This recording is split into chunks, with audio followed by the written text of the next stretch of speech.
Well, welcome to the Get Fit with Jodelle podcast. I am, as usual, Jodelle, and I am so excited to share with you that health is an inside job, according to the next lady that I'm going to talk to.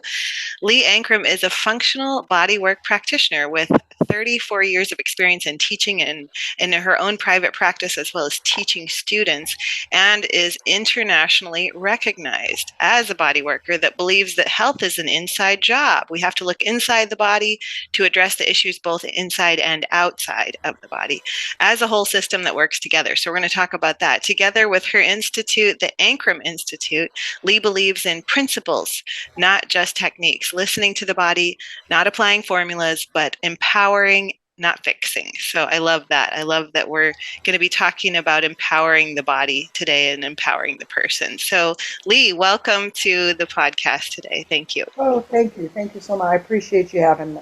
And can I make one little teeny correction and say that it actually, January makes my beginning of my 37th year of working? Oh, fantastic. Good. Yeah. Just to add those. Well, you got to. Every year counts. I love that. Yes. A labor of love, but a labor nonetheless. Yes, absolutely. Because you can tell that you're passionate about helping people find their optimal health. And, nutritionists work with food like myself, but you're working from a different avenue. You're working from the word functional and how the body can be functional if you give it the proper conditions. So let's start with that word functional, because that's different than a massage therapist. I want people to know that right off the bat, that a functional bodywork practitioner, we're not talking about massage today. We're talking about something completely different, which I love. And the reason why I wanted to have you on is that so many people have issues and are not functioning right in today's world. And what would you say, based on what we're going to be talking about, is the reason why? Why is everybody so dysfunctional in their body? Well, let me speak to the word functional first. Is that when I sit back to work with somebody, or even in my teaching style, is I am taking, for example, taking someone's symptoms and putting them into a bigger context, a bigger picture of both who they are, what are possibilities that can be creating the symptoms. So originally the way I used to say this is, we're always looking for the core issue so that we can help resolve the core issue that will then trickle through and help the symptoms. Because otherwise you're just constantly working on symptoms. So that's what functional is. Functional is treating somebody as a whole. Treating them as a whole. I mean, it's such an important concept, and it's missing in a lot of our regular medicine, is that we're focused on the symptoms, and therefore we're not looking at what is the bigger picture going on. Okay. And so the bigger picture has lots of layers to it. One is that nutrition is absolutely part of the bigger picture. There is no question in my mind that nutrition, and that half of the people that come in, if they were doing the correct nutrition, would have a lot less symptoms. Absolutely. But there's also belief systems, and there's also, other things at play. So when I'm teaching the students, I'm also teaching one of the big pieces that has, how do I want to say this to you, is that one of the biggest pieces is how the organs are also functional. Staying on the physiological level is the organs, because each of the organs have pain patterns, have symptom patterns to them.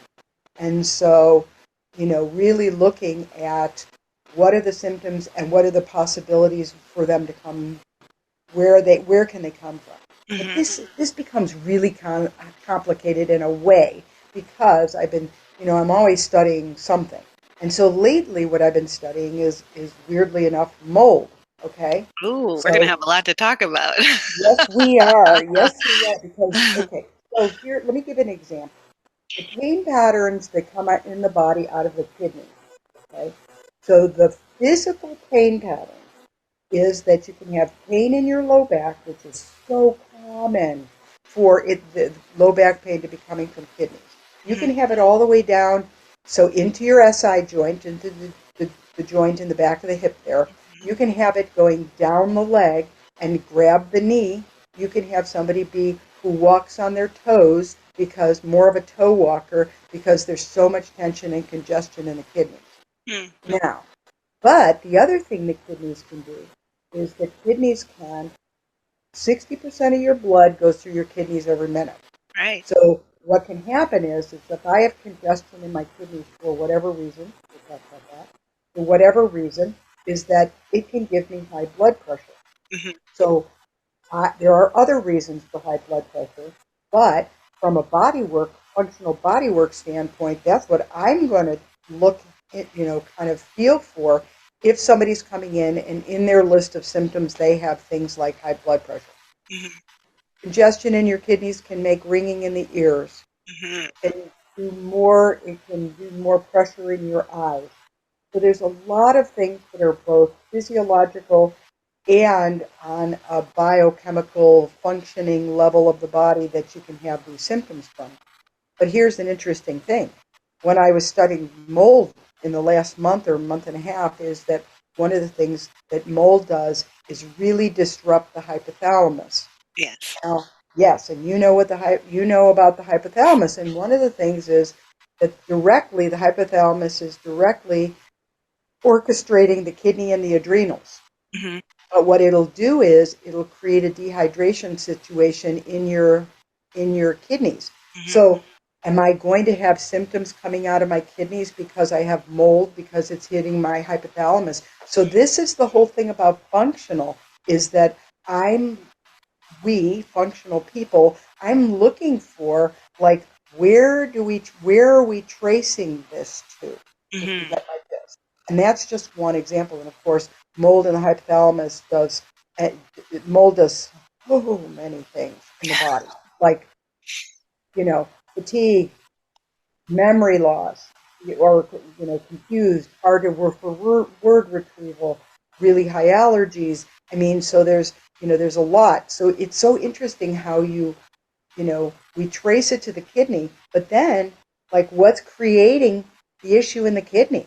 So you have to even track back. Maybe mold is it. Maybe it's something else. Maybe you're dehydrated. Maybe you're really, really toxic. You're taking a lot of toxicity. So it's these kind of things that I or any of us that are helping people back to health, because that's what we're doing. I'm not fixing anybody. I'm helping you walk the path back to health as your partner next to you. And the deal is that even though I'm a body work person, like, where do I need to send you, or how do we need to look bigger than just the symptom, if you get my gist? Oh, 100%. Because, like, my title is a functional nutrition therapy practitioner. Ooh. And so it's like, I have to look at the root. If they come in and they say, well, I'm having burping after meals, well, I'm not just going to give them an antacid, right? I want to know, why are Right. you having burping after meals? Let's go deep into the north to south process of the digestion and figure out what's causing that. So that's what I think drew me to you, is that you said that word core issue. I want to go to the core or the root of the problem and figure out what it is. And you're so spot on, because, like, I've had clients that have, like, chronic low back pain, and they keep going to chiropractors and they're not getting better, because it's not a muscular thing. When it's on both sides, like you mentioned with the kidneys, it could be both kidney related, and adrenals sit right on top of the kidneys. So I'm sure you see that too. And it's like, I do. And on the left side, the pancreas is sitting on top of the kidney, so the pancreas can have some dysfunction in whatever blood sugar way it's having or insulin way it's having, and then it can create tension in the kidney and have the pain going down only the left side. So it isn't, and the right kidney sitting under the liver. So there's so many things with the liver, as we know, you and I know, is that, yeah, so it really, how is it starting? So then you look and say it's the kidney, but then you have to go, why is the kidney yeah. going on?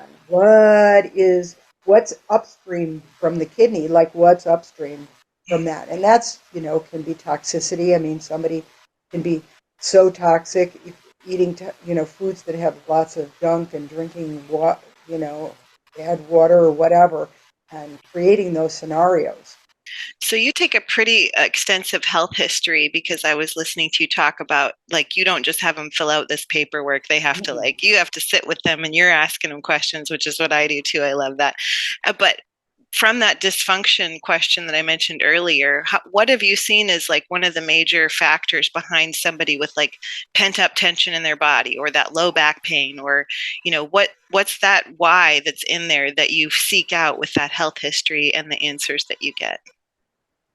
One of the biggest things about me taking the history form is, well, several things about it.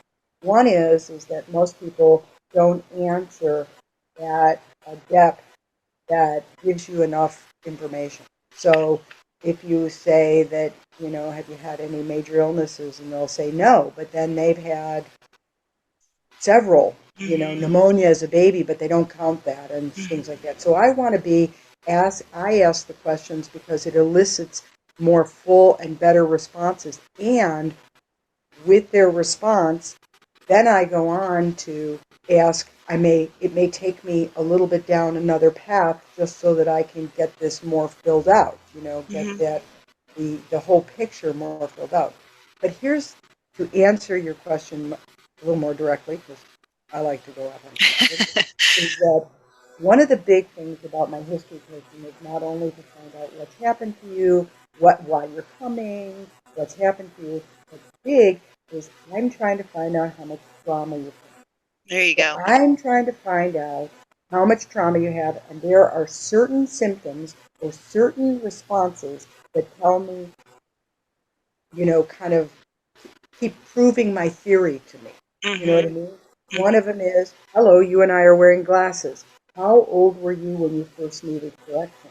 So anybody needing correction before the age of like 40, 35, 40 is telling me that they've had enough birth trauma to have trauma, right? That's needing correction early. There's other things like ear infections. Ear infections tell me, it's a birth trauma thing as well. There's all sorts of things like traumas are going under anesthesia. So what kind of surgeries and how many have you had? Car accidents, falls, those certain kinds of falls. I'm looking for anything that would actually put shock in the body, because another symptom of trauma is constipation. So when someone's constipated, I have to decide whether, not decide, but once again, I'm always in the proving or disproving my theory in my head, the theory of the deal. And so one of the deals is that the more trauma somebody has is carrying, and whether that trauma is coming out looking like stress, or the trauma is coming out looking like I'm shy, or the trauma is coming out looking like I'm too aggressive, or there's many looks to traumas with many physiological symptoms. And so the more trauma somebody's carrying, the less you can change their system. That's, again, the more trauma somebody's carrying, the less you can actually change the system. Because think about this. So trauma, big trauma, shock trauma, okay, is shock trauma goes in the body, and what it does is turn on or amp up the sympathetic side of the autonomic nervous system, which has the fight or flights in it. Well, the more that goes on, the more I'm in an unconscious guarding mode. I'm guarding, and I'm not going to change. So that is, besides me knowing what you've been through, besides me knowing, like, basically why you've come and how you're doing, I want to know if your body can actually give itself over to create changes. And I don't care whether that's nutrition, chiropractic, I don't care what the therapy or the modality is.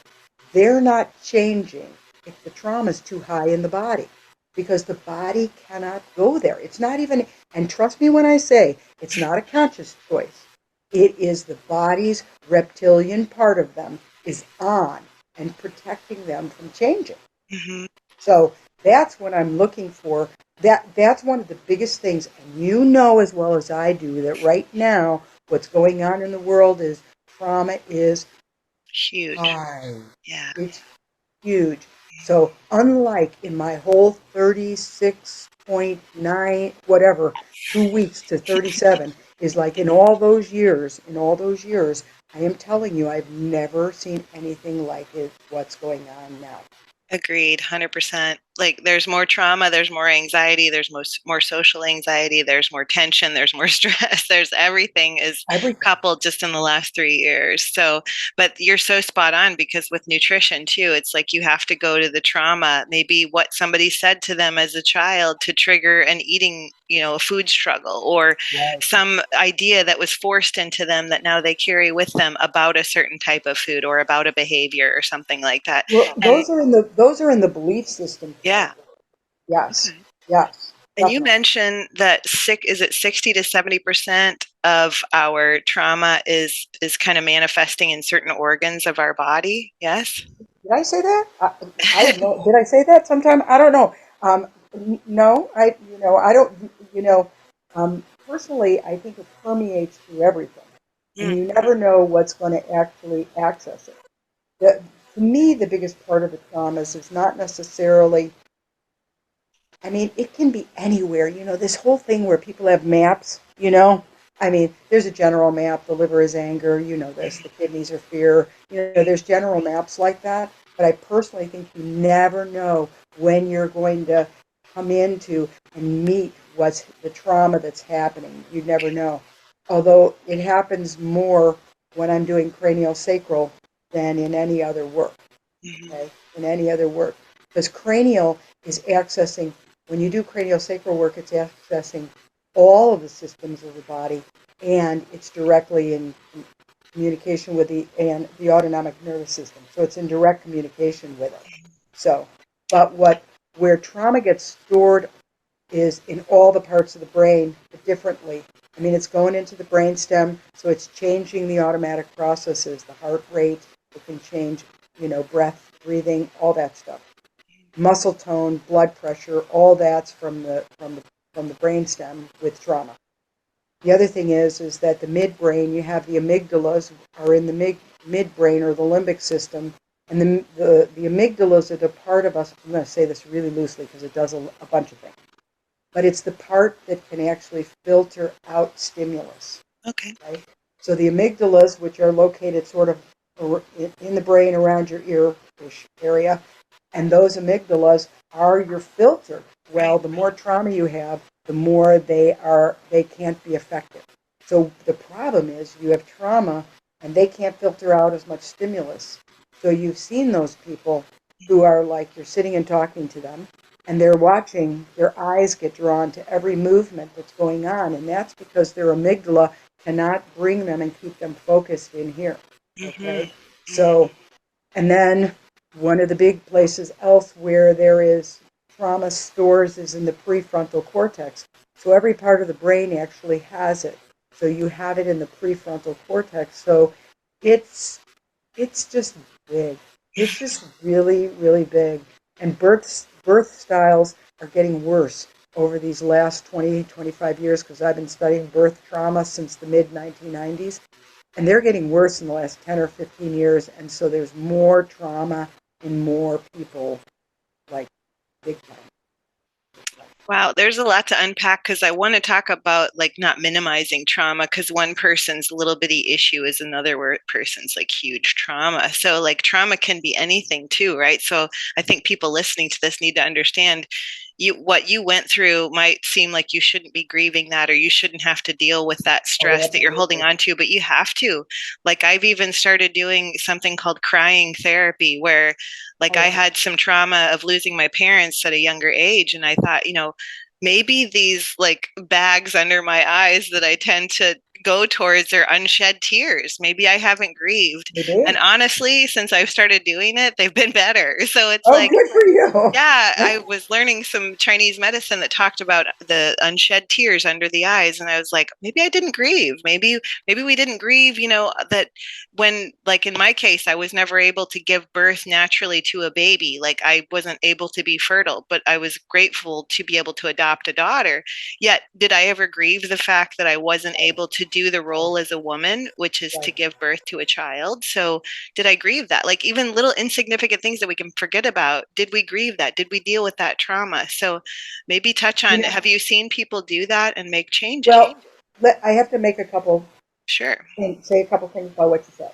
Number one is you're absolutely right. Is we should not compare ourselves.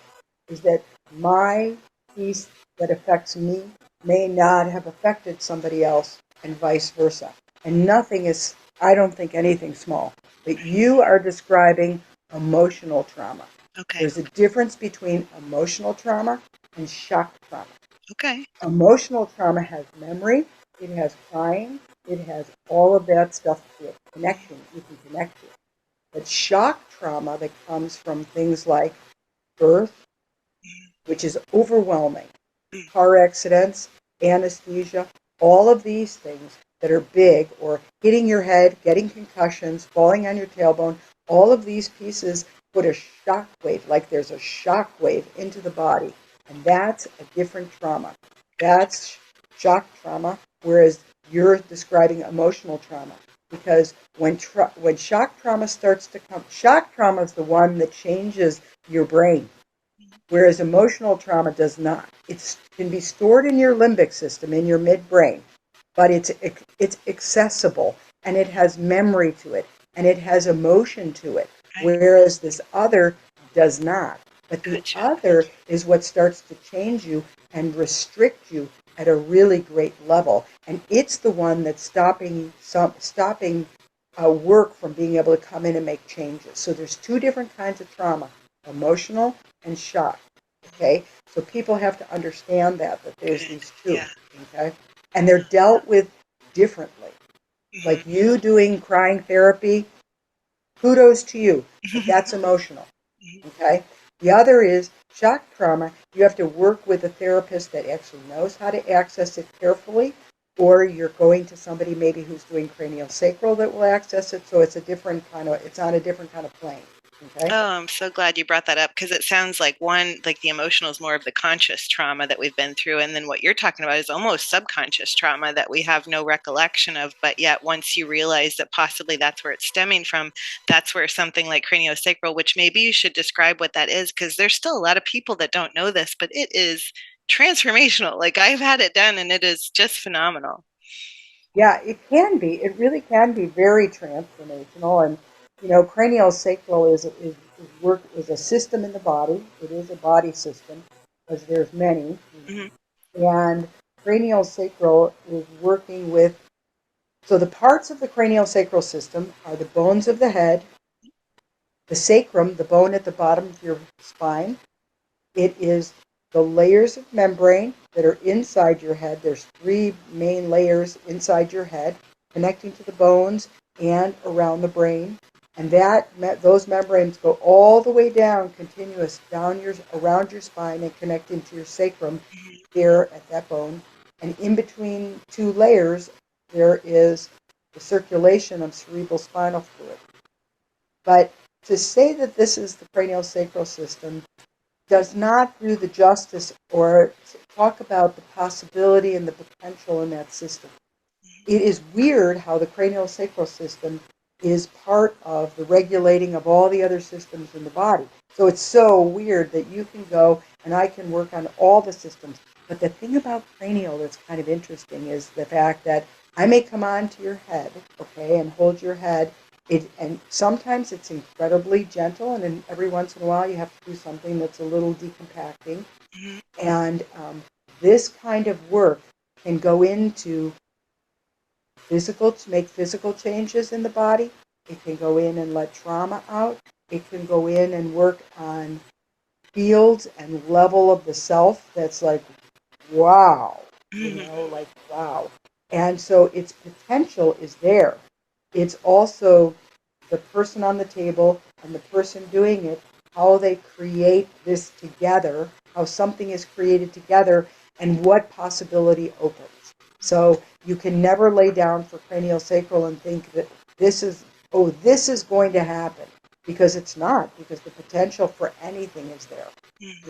It's wild. It is so difficult to explain. It is a part of my program. Every module in my training has craniosacral in it. Hmm. So, and you have to learn how to even be sensitive to what you're feeling, and then you have to grow in that until you get to the place where it becomes almost like this. I don't even know how to describe it. Like something that's so freaking amazing. It's unbelievable. You know what I mean? It's It a good way really to is. It's like, describe. wow. Yeah. Yeah, because when I correct me if I'm wrong, but it's like it's just subtle movements that you teach how to move the little bones that are sutured together. And sometimes the Yes. sutures, what I call cross contaminate, they can cross over instead of connect like a puzzle piece, correct? Not exactly. They don't end up crossing over. What it Okay. is, and the sutures, as you get older, the sutures actually, there's an inherent movement in all of the bones, the membranes, and the fluid. There's an inherent movement in every single part of you. And Okay. so the cranial sacral system has this inherent movement. And in the suture that look like these interdigitated pieces, Hmm. that that inherent movement that's supposed to be there is one where it's almost like it's breathing. You know what I mean? Okay. One where it's almost like it's breathing. Sure. And what oftentimes happen is that the sutures actually get compacted more together and they can't express that. So, Gotcha. you can have it because when you're just being born, you don't have this. This interdigitation stuff happens as you get up and you start moving. And if anybody out there has had babies and know that the soft spots and the fontanelles and stuff are there to allow the bones to actually come together to get through the canal and then open back up, and but they can overlap. Okay. That can happen through that, and that's one of the things that people should have cranial sacral on their babies. Oh Like I do it within hours or yeah. within a day or two or a week. Like, don't pass go and have that done to your baby. Seriously, I do newborns like all the time. Oh, So I wish I'd yeah. have known that when I had my daughter. But like as far as like when they're 8, like children benefit from cranial sacral too. Oh, totally. Okay. Everybody, I think just about everybody can benefit from cranial Yeah. sacral, unless you have a belief system that doesn't let you. Okay. Because it's Because hard to believe that somebody sitting there holding your head, feeling like they're doing nothing, is doing anything. And yeah. I say that to people. I Mhm. say, so you're laying on the table kind of wondering, why am I paying her any money for doing that? And I always say, profound things are happening, things that you can't even feel at the time sometimes. Mhm. You know, Yeah. it's an incredible body of work. It's incredible. That's awesome. So let's go into some of the pain patterns. Can you describe some symptoms that are really common, like you mentioned with the kidneys, but maybe some other patterns that people listening can go, wow, could that be that what she's saying versus what I thought it was, which is just, my sciatica or my IT band or whatever. So what are some common pain patterns? Okay.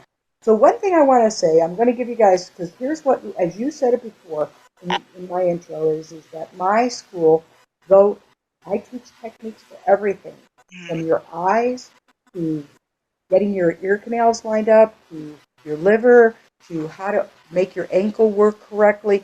I mean, we do the gambit and we do everything. Okay?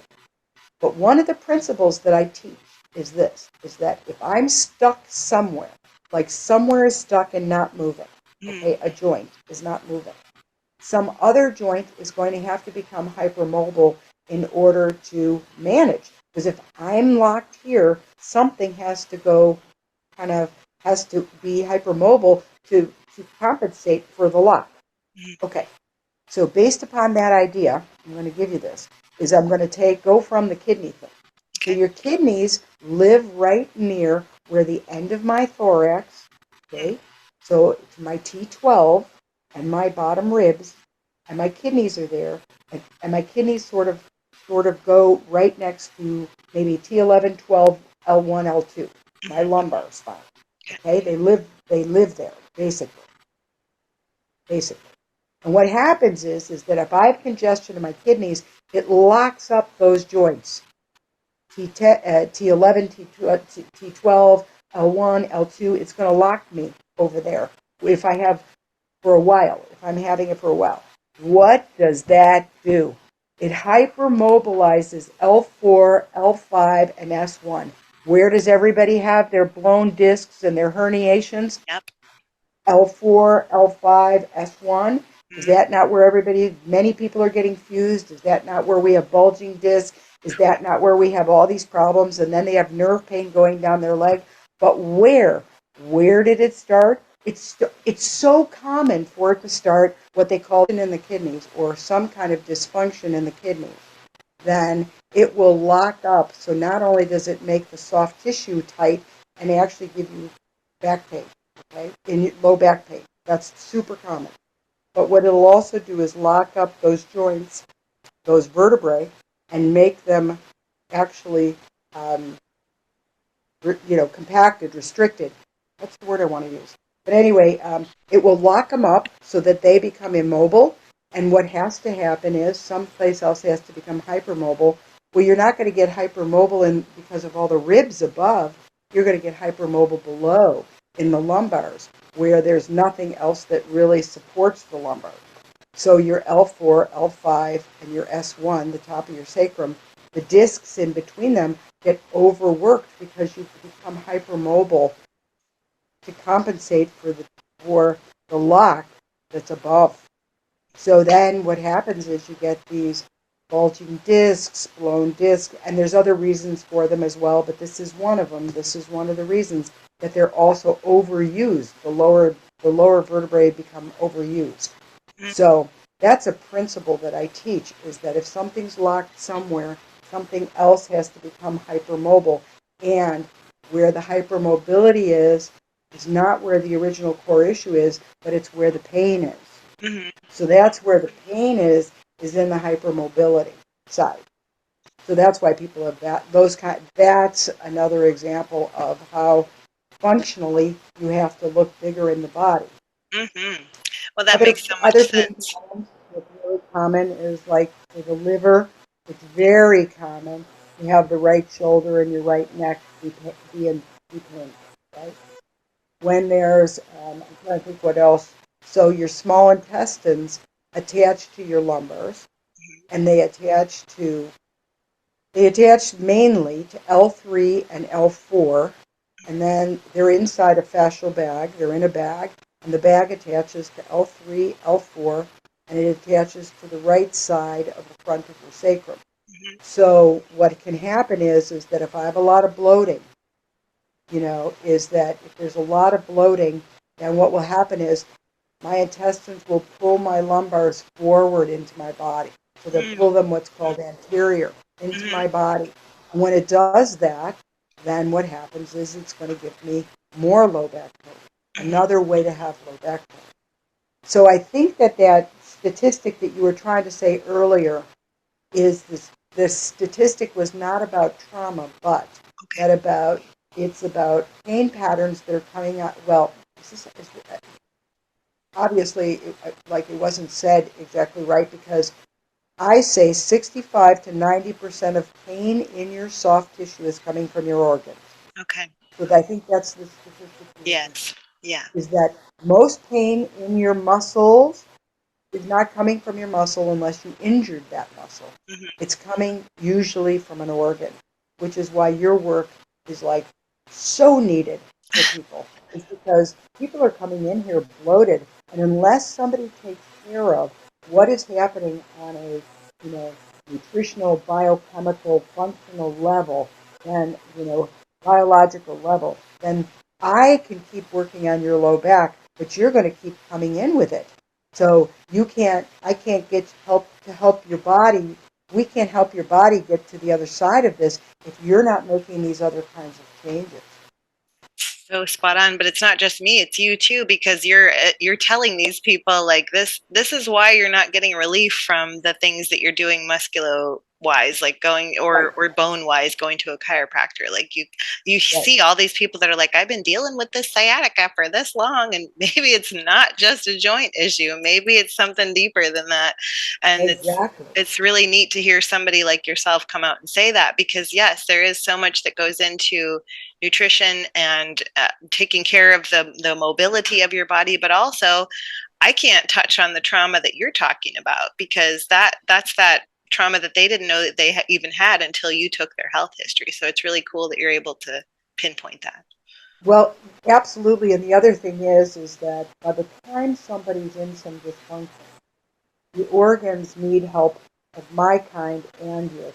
Mm-hmm. So it needs both, because by the time there's dysfunction, because another really big thing, I don't know, I did a podcast with a woman, I'd say, I don't know, 3, 4, 5 years ago or something like that. And it was on scar tissue versus adhesions, right, in the body.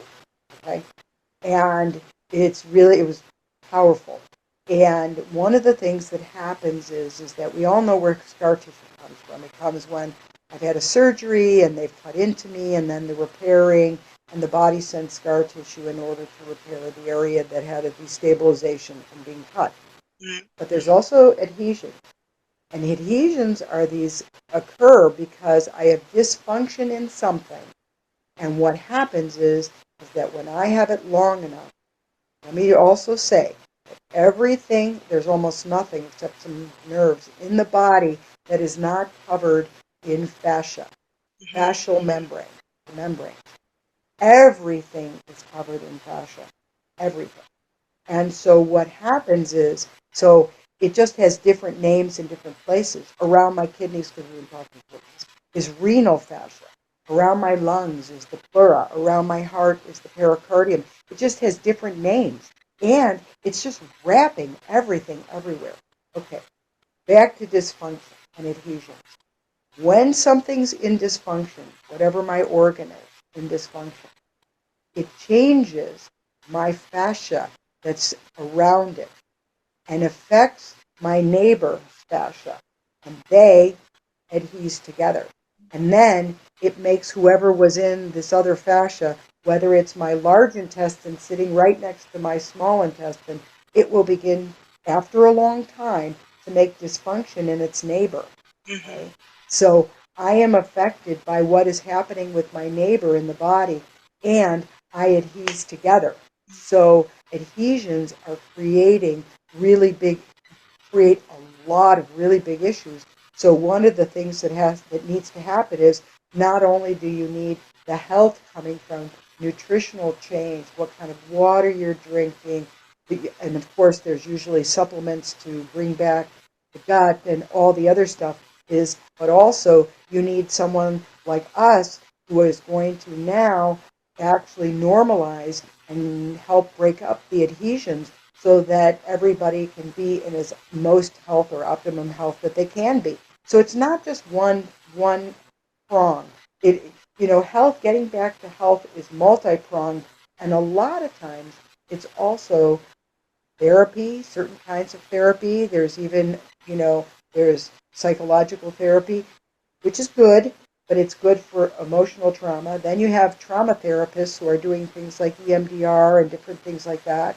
And then they're talking about working with other kinds of frequencies and other therapies that are helping with even the other fields, the other realms of us. So it can be a multi-pronged approach, to getting healthy, to getting well.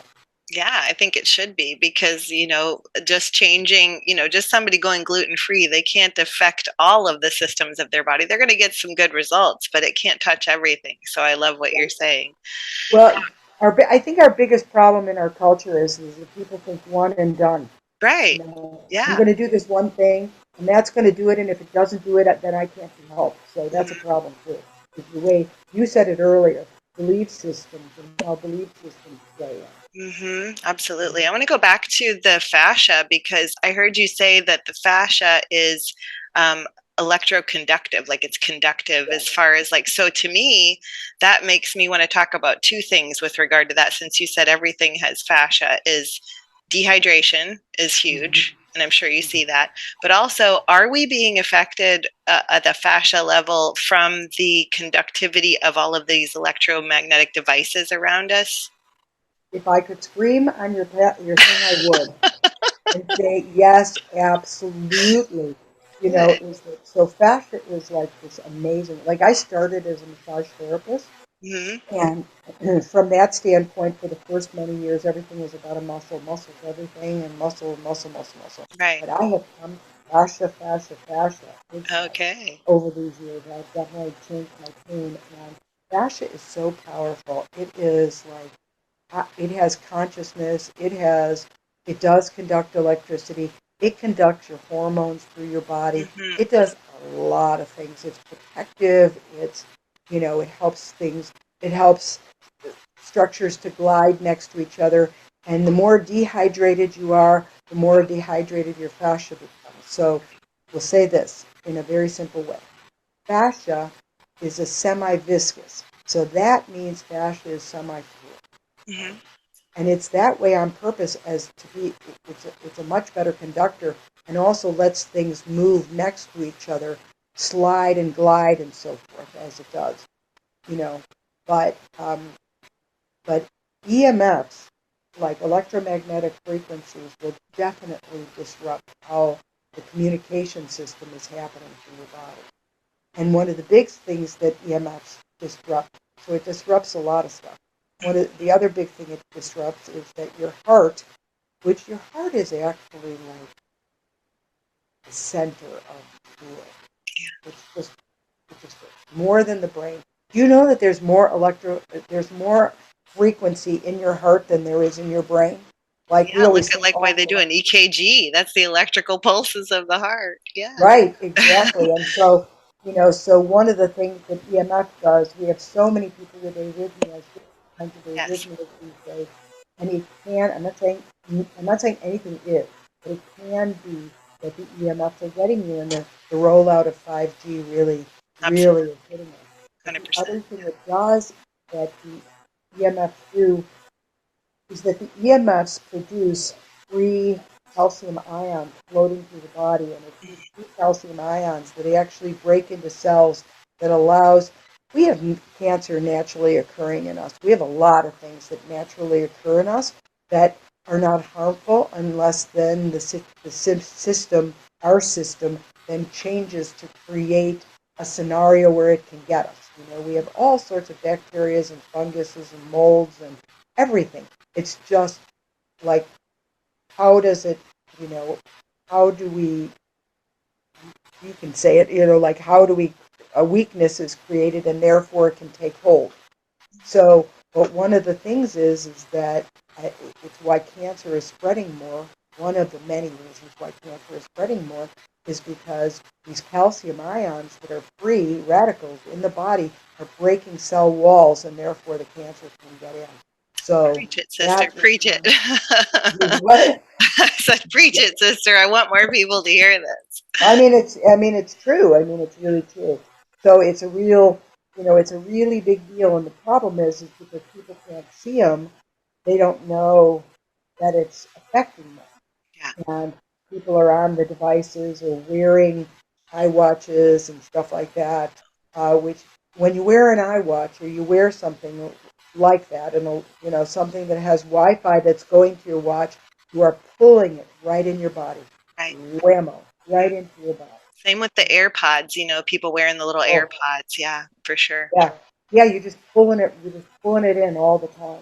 I'm even of the belief that you should turn off your Wi-Fi in your house at night, if Yeah. it's at all possible. I preach that to my clients. That's one of their protocols is they have to turn off the Wi-Fi. That when you're not using your phone, do not use it unless it's like text or call. Like it doesn't need to be words with friends. It doesn't need to be numbing out on social media. Like use it for what it's intended for and then get it away from you, Exactly. So Exactly. yeah, I just don't Exactly. trust it. And yeah, Yep. the And technology is getting stronger. don't sleep with anything in your room. No TVs, no computers, no phones, no iPads, no nothing. And I have a client. I love this guy. Oh my God, I've had him for a long time. He's really wonderful person. And he was telling me that he's got this new bed that like monitors him and reads what is happening. And the guy's like got high sympathetic tone anyway. And I'm like, oh my gosh, you got to get rid of that bed. You know what I mean? It's like he's got a bed that's electric turned on Wi-Fi, with an EMF Bluetooth. right to him. It's like, Mhm. wow, you know. Yeah, So the anyway, Internet of people don't Things. realize like how much they're really getting affected by all this stuff. And it's one of the biggies. It is one of the biggies. So I'm so glad to hear you say that because it's that Internet of Things, the toaster that tells you when your toast is done on your cell phone. Like, come on, we can hear it pop up. Or the, baby diapers with chips in them. Like, I keep talking about this because I can't remember. I can't imagine that people are is using there baby really? diapers with chips to tell you when your baby's wet. Like, Oh feel my your God, are you baby, hold serious? your I've never baby. heard this. Yeah, no, it's real. It's legit, and it's Well, see, the sad. thing about babies and children is they're like butter. So Yes. that stuff is going in. Why do you think there's an increase in childhood leukemia? Exactly. Hello, Hmm. hello. Hmm. It's that kind of stuff. And also, I'm very lucky. I don't work at home anymore. I have like a lot of things going on. But I used to work at home, and when they were decided to come and change all the meters to smart meters, they didn't ask anybody. They just showed it at your house and did it. Right. So I was really grateful that I was home and saw them and told them no. And then 3 months later, they came again. I had to tell them no again. And then, like 6 months later, I was working on a client. I go, I'll be right back. And I went tearing out of my house, livid. Like, how many times do I have to say no before you don't put that on? So that pulsing meter is just like, so I don't have one in my house. I have to pay extra to have them come out to read my meter, but I don't care. Right. I would do it too. It's good that you had the option. In Missouri, we didn't have the option. They just put it up and you couldn't say anything about it. So it must be different in Oklahoma, but that's why I don't live at that house anymore. So, Oh, there you go. Well, I had to pay $75 just to write the paperwork that says no, and then I yeah, have to pay $25 a month to keep it so that somebody comes in. yeah. And it's so good to hear you talk about this because I preach this on my podcast, but it's good to hear another practitioner say, you guys, like, look at this stuff. It's non native to the human body and it's going to cause repercussion and it's going to cause pain and it's going to cause dis-ease in the body. So we have to do what we can to mitigate it because it's only getting worse. It's only getting stronger. And at least with what's in our realm, like you said, turning off your Wi Fi, not sleeping with the enemy, that's what I call it, the cell phone by your head, and then Right, turning it off and getting it away from you when you don't need it, and right. using wired earbuds instead of the AirPods. Like you said, don't attach something to your body that makes you a cell tower now that the signal can just come into you, because Yeah, that's what's happening. So that is what's happening. yeah, that's awesome. There's a guy, there's a doctor who's German, and he moved to the States in the 1980s, and he's a doctor, and he realized that people were getting sick in a whole other way, and that he had to do the research. So he's one of these people that gets the sickest of the sick. You know what I mean? But he's become. I mean, he's an MD doctor, but he's become alternative and everything, and he won't even work with you unless you mitigate your Wi-Fi, Mm-hmm, your EMFs. mm-hmm. Unless you mitigate the whole deal, you have to wear something. You have to have, this whole thing. Of course, he's got really sick people coming to see him, but you cannot have all of that going on and work with him. He won't do it. Yeah. Yeah, no, for sure. That's awesome. So before we wrap up here, since you brought up the mold, I wanted to hear your thoughts on that a little bit. Like, because I went through a whole toxic mold exposure. So I'm really interested to hear what you have to say about things you're discovering about, pain patterns in the body. Mine were specifically my liver and my eyes that were really torn apart, not to mention my thyroid, but like the mold, does it hit to me, it seems like it hits the weakest areas of the body, or maybe Oh, in your absolutely. case, where you're having the most shock trauma or something. Right. Or just the most, wherever you have what I call a facilitated pathway, Okay. meaning like you have an easiest pathway. So if you tend to have your symptoms in your respiratory, then it's going to go to your respiratory. If you have your symptoms, and it will elevate your pain. So it elevates your pain. It really heightens anything like allergy, anything to do with the liver as well, because your liver actually has to process the mycotoxin. Right. So it really elevates a lot to do with the liver. It can hit your thyroid. It can hit, and like we said, dehydrate the kidneys, elevate the stress patterns. Oh my God, I have a sheet that's about like a page and a half long of all the symptoms that you can get. Vertigo, you know, Everything. memory stuff, confusion, fatigue is such a big one. A lot of nasal and infections in there. You can have, I'm trying to think what else. There's just a ton of them. And some of them that I was just like shocked at. I was like shocked that could be, like a mold symptom. But here's the thing that I've been reading is that one is in order to get the mold out of you, it's a big process. And of It course, you have is. to look at your environment to see if it has mold. But the other thing is that each of the different kinds of mold, because there's different kinds, have different binders and different things to get it out. So one of the big things they tend to do is give you glutathione to really get it moving up and out. Okay, but the question becomes what's going to bind to that particular type of mold, Mm. okay?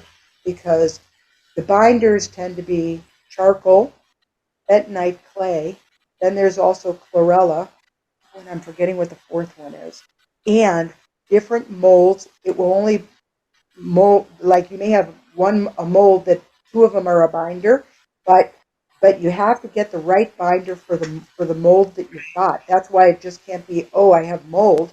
You Yeah. know, it has to be that I have mold, and I look at what I have to find out what kind.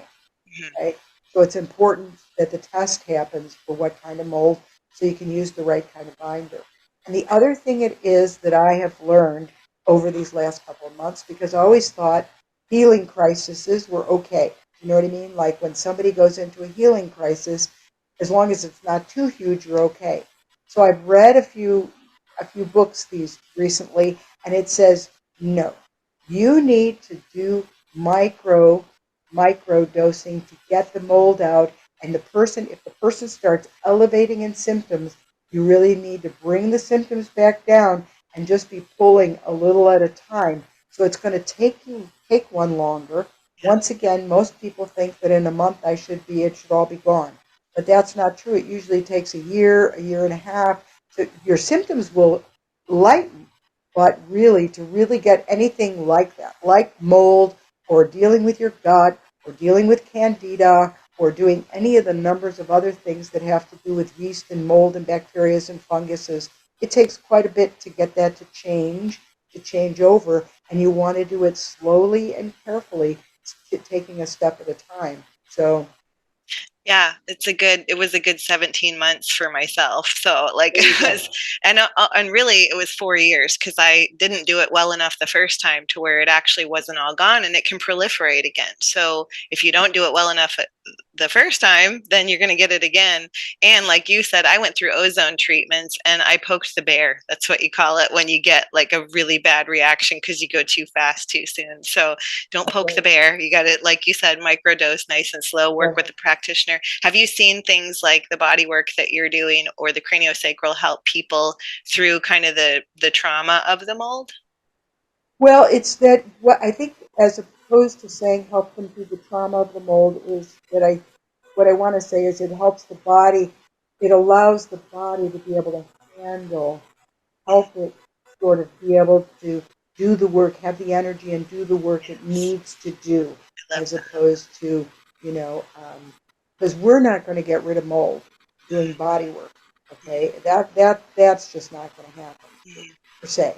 But what is if I can help your body be normalized, and if we help you through getting getting rid of some of the trauma, or helping your body to like get rid of some of the pain patterns or better function in certain parts, then it allows your body to do the detoxing that it needs to do more easily.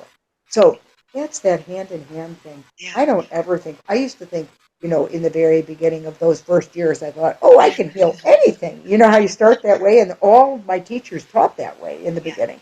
But I'm like, you know, there's no such thing as, one person can, or one modality can do it all. It's not true. And it changes what you need. Sometimes you need this, and then sometimes you need that. So there's no one thing or one way. And there's no one way, like somebody may be helped by you or by me, and somebody else comes and we are unable to help them. You know what I mean? Mm. Because I'm going to say this, and I'm saying this on your podcast. Okay. There are many people that are attached to being sick or being in pain, and Yes. that there's no way they are looking for somebody to help them, but they are not able to, on some other level, let go or be ready to move on. And so, therefore, it's like it's part of us to recognize that Yeah. and really see that that is where they're at, and Yeah. accept them where they are. Yep. I've seen that too. They identify with being sick all the time, and they're going to have to, like you said, you got to change those beliefs into the fact that what if this could be the one thing? I'm going to give it a try. I'm going to put some faith in it. And so, and like you said, it isn't just one modality. And that's why I like to reach out to practitioners like yourself because we're a team of people on somebody's plan for getting better, like, so I always tell my clients, I'm on your team, but make sure you have other people on your team, not just me. Like, get your other practitioners on board that help you in modalities that I can't. So if people want to find out more about you and look up, you got some great videos on YouTube, but also learn about this amazing training that you have. I know a girlfriend of mine signed up for it and she's stoked about it, but where can they learn about it? Tell us where people can find you.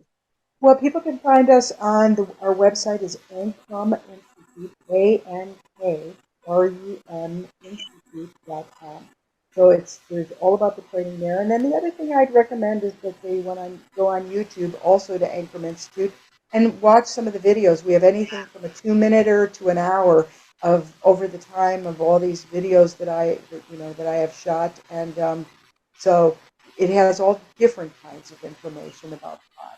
So I think that they would get an idea of the way I think and stuff, and also look at the fact that, and my training is big and it's deep. And it's deep and it's really about who we are and how we function. So it isn't for the faint of heart, because it's filled with, you learn anatomy, but you also learn principles, and it's a life-changing training is what it is. There isn't anybody that goes through it that actually, you can tell, has had a life change. It's quite amazing. I never intended it for that, but it's actually kind of cool that it's happening. That's really definitely cool. So, yeah, you can find us there. Yeah, I'm so jealous of my girlfriend that's going. I'm like, man, I want to go. It sounds so good. good. You should definitely come. That'd be awesome. I'm excited for her, though. It's going to be great. So I have one final question I like to ask.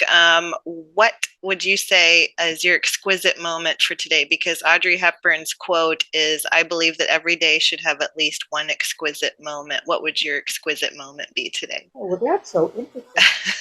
Okay, it's only, what is it, 2 o'clock? Yeah. It's 2 o'clock. What's my exquisite moment? Wow, I really have to think. Let me definitely say that I'm enjoying the heck out of myself talking to you. So that is really, really wonderful. I'm really enjoying it. You're really sparkly, and it's really nice to connect with somebody who has that same sort of thinking that we have, that we share in common. And so that creates a real, sort of spark. So I'd say this is a good moment here. Well, wonderful. Well, thank you. The same goes for me. This is great. I love to talk with like-minded individuals who are really passionate about helping others. So that's why we do these podcasts. So Anyway, you guys check out, I'll have all the links that she mentioned in the show notes for the website and the videos and stuff. And so thank you so much, Leigh. This has been amazing. And I hope we can do it again. Thank you. I love how unique you are, and that your needs and diet are as unique as your fingerprint. That's why not every diet in the world will work for you, because you're special, okay? So as your nutritionist, I believe in your bio-individuality, and it's my job to act as your nutrition detective and find the root of your issues and create a more optimized you 2.0. So are you looking to ease some digestive distress, or maybe dial in your sleep? What about lowering environmental stress that could be causing, stuff like undue anxiety? What about food struggles and emotional connections to food? Or maybe you're simply suffering from diet confusion and not sure where to start to improve your health. That's where I come in. So let's set up a free 15-minute call to see if I'm right for you. That's right. All you're going to do is email me at getfitwithjodelle@gmail.com. That's JODELLE. And let's just chat about you and see if we're a good match when it comes to getting you the results you've been waiting for. And no matter where you are, you could be in Asia, Brazil, Chicago, or somewhere in between, we can connect via Zoom or phone or any way you like to get you the results and your health once and for all. Let me be your guide and let me get you there.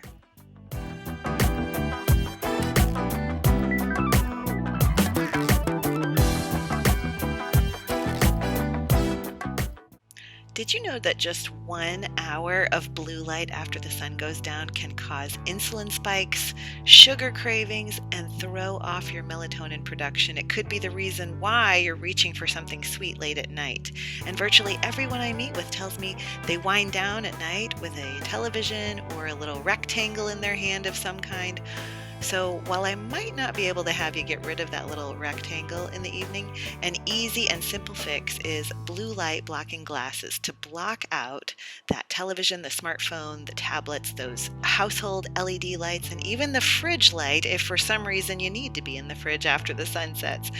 And Swannick Sleep makes my favorite brand. I watched my clients' sleep transform and their late night munchies abate simply by wearing these glasses when the sun sets. You can get yours in the show notes below by visiting the Swannick website and using my code FITFOR10.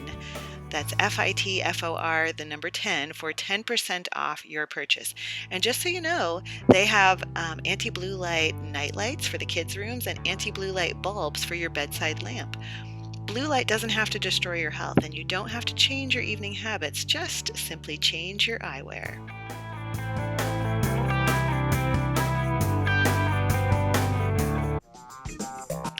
I'm feeling a little blue today, but in a good way, because I took my methylene blue, that is. Two of my favorite supplements for optimizing my mitochondria, those little energy factories in virtually every cell of our body, are a product called methylene blue and also magnesium. And both can be found, really great sources, at lifeblood.co.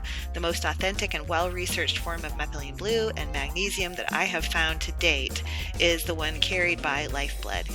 We know magnesium is our calming mineral and responsible for over 800 different processes in the human body, helping with calming you for sleep, easing constipation, creating a better heartbeat, thwarting chocolate cravings and sugar cravings, and even easing leg cramps and spasms, plus much, much more.